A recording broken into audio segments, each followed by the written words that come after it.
안녕하세요. 훈이의 입시포트의 훈입니다. 이번 영상에서 제가 학생 여러분들에게 설명해 줄 내용은 2022, 2023 대입의 변화, 그 중에서 첫 번째, 정시 수능 전형이 40%로 확대된다라는 내용이에요. 이 내용을 좀 첫 번째로 다루는 이유는 전형에서의 인원수의 변화라는 것은 학생들이 지원을 하고자 했을 때 그것에 대한 유불리를 많이 변화를 주게 돼요. 그래서 그것 때문에 이 내용을 먼저 선택을 했고요. 정시 수능 전형이 확대가 되면서 그 내용이 이제 구체적으로 어떻게 되는지 한번 알아볼게요. 첫 번째는 정시 수능 전형을 30% 이상으로 확대를 해야 한다.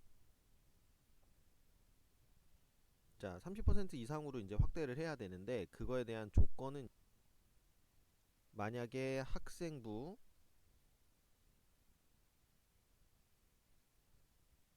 교과 전형의 인원 비중이 30% 모집 인원의 30% 이하인 경우, 자, 이하인 경우에는 정시 수능 전형에서의 인원을 30% 이상으로 확대를 해야 돼요. 근데 앞에 제목에서 왜 40%라고 얘기를 했냐 하면 대학교들이 수시에서 선발 인원을 모두 다 선발하면 좋은데 그렇지 못한 경우도 있을 수 있고, 그 다음에 선발 인원이 미달이 되는 경우도 있을 수 있어요. 그럼 그 미달되는 인원은 정시로 2월이 된다. 근데 이 정시로 2월 되는 인원을 합치게 되면 거의 대부분의 대학의 수능 전형에서의 인원 비중이 40% 가까이 된다라는 거예요.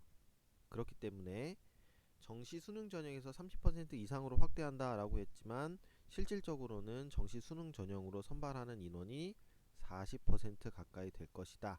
이렇게 예상을 하면 좋을 것 같아요. 그러면 만약에 정시 수능 전형에서 30% 이상인데 아까 조건이 학생부 교과 전형이 30% 이하여야 된다라고 얘기를 했잖아요. 그러면 만약에 학생부 교과 전형의 선발 인원이 30% 이상인 경우, 자, 그런 대학의 경우에는 자율적으로 수능 전형의 인원 비중을 조절을 할 수 있다라고 얘기를 하고 있기 때문에, 그렇다 그러면 대학교 입장에서는 학생부 교과 전형의 인원을 30% 이상으로 늘려버리고 정시 수능 전형의 인원은 그대로 갈 수도 있다라는 거예요. 그렇다면 여태까지는 상대적으로 대세는 학생부 종합전형, 그러니까 우리가 소위 말하는 학종이 대세였어요. 학종이 대세였는데 거기에서 좀 학생들의 선택권이 달라지게 되는 거예요. 학종만 선택하려고 했다가 여기에서 흐름이 학생부 교과 전형으로 옮겨가거나 아니면 정시 수능 전형으로 학생들이 옮겨갈 수도 있다라는 걸 의미한다는 거예요. 자, 그렇기 때문에 지금 정시 수능 전형이 40%로 확대가 된다라는 건 학생들이 지원하고자 하는 전형에 있어서의 결정을 하는데 영향을 줄 수밖에 없다.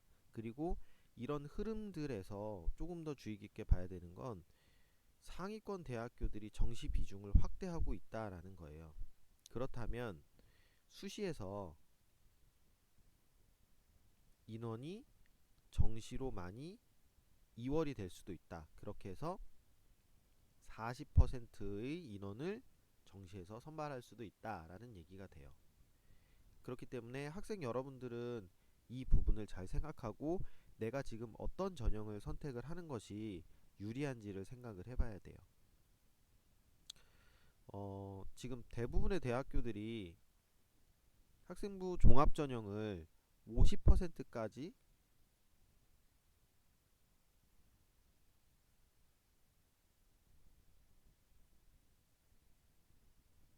주로 편성을 많이 했었어요. 그런데 지금 교과 전형이나 수시 전형을 선택해야 되는 상황이 되면서 이 학생부 종합 전형의 인원을 줄이고 여기서 남는 인원들을 교과 전형이나 아니면 수능 전형으로 이동을 시킨다라는 거죠. 자, 그렇게 되면 인원 비중이 이렇게 될 수도 있어요.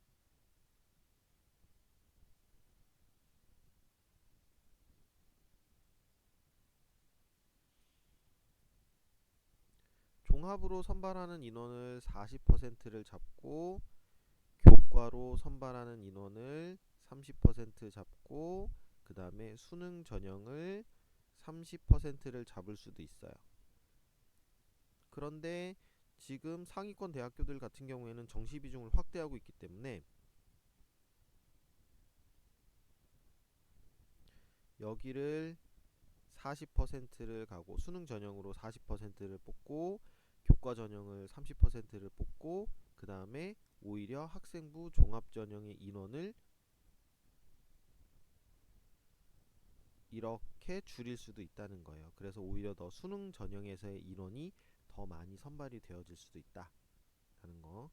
그래서 지금 단순히 내가 학생부 전형에서 종합 전형으로 그냥 대비하면 되지, 그게 더 편하지 라고만 생각할 게 아니라, 그 대학교에서 지금 2021학년도와 2022학년도의 대입에서의 인원 비중을 비교를 해보고 대학교가 지금 어느 부분에 초점을 맞추고 있는지를 좀 생각을 해봐야 될 것 같아요. 자, 이렇게 지금 변화가 일어나고 있는데, 그럼 이런 변화가 과연 누구에게 유리한가? 누구에게 꼭 유리하다라고 잡기는 솔직히 어려워요. 왜냐하면 일반고 학생이냐 아니면 특목고 학생이냐, 이거에 따라 다르기는 한데, 어떤 전형을 선택하느냐에 따라서 유불리가 다르기 때문에 이 전형이 무조건 유리해, 이 전형은 무조건 불리해, 이렇게 얘기할 수는 없다는 거죠. 예를 들면 일반고를 다니는 학생들 같은 경우에는 학교의 수준에 따라 다르긴 하지만 내신 성적을 올리기는 조금 유리한 편이에요. 그러면 내신 성적을 올리기 유리하다는 얘기는, 내가 만약에 학생부 종합전형을 통해서 관리하는 게 조금 힘들다라고 한 경우 성적을 맥심을 받아서 내신 성적을 최대한 올리고, 그 다음에 여기에 플러스 수능 최저를 준비한다면, 이렇게 준비를 하는 경우에는 이런 학생들에게는 학생부 교과 전형이 유리해요.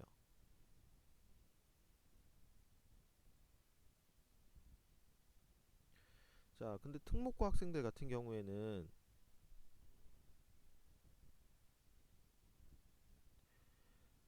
솔직히 내신 점수를 높게 받기라는 게 솔직히 어려워요. 그렇기 때문에 이 학생들 같은 경우에는 거의 대부분 수능을 많이 준비를 하는 편이죠. 그렇다는 얘기는 이 학생들에게는 수능 전형이 더 유리하다라는 말이 돼요. 이렇게 지금 학교가 내가 어떤 학교냐에 따라서 유불리가 좀 달라요. 그리고 학교에 따라서 어떤 전형을 선택하느냐, 이게 또 달라요. 예를 들면 특목고 학생들 같은 경우에는 일반고 학생들과는 다른 특별한 활동들을 하는 게 있기 때문에 학생부 종합 전형이 조금 더 유리할 수도 있어요. 그런데 지금 최근에 블라인드 면접이나 다른 것들을 거치면서 특목고 학생들에게도 좀 약간 불리한 부분들이 적용이 되고 있다라는 얘기가 있기 때문에 특목고 학생들은 지금은 거의 대부분 수능 전형으로 좀 옮겨가고 있는 추세이기는 해요. 그렇다 그러면 일반고 학생들은 학생부 교과 전형, 특목고 학생들은 수능 전형으로 좀 대부분 이렇게 편승을 한다라고 했을 때, 도대체 종합 전형은 누가 쓰느냐? 학생부 종합 전형 같은 경우에는 일단은 학교에 따라 달라요. 학교에서 지금 내신을 얼마나 잘 활용을 하느냐, 그거에 더불어서 이 학교에서 학생들의 내용 활동에 대해서 얼마나 개인적인 내용들을 자세하게 기록을 해주느냐, 이거에 따라 다르기 때문에 종합은 어떤 학생에게 유리하고 어떤 학생에게 불리하다, 이거를 얘기를 하기가 어려워요. 그렇다면 지금 이런 상황에서 학생들이 대비를 할 수 있는 방법은 현재 자신의 상황을 잘 확인을 해봐야 돼요.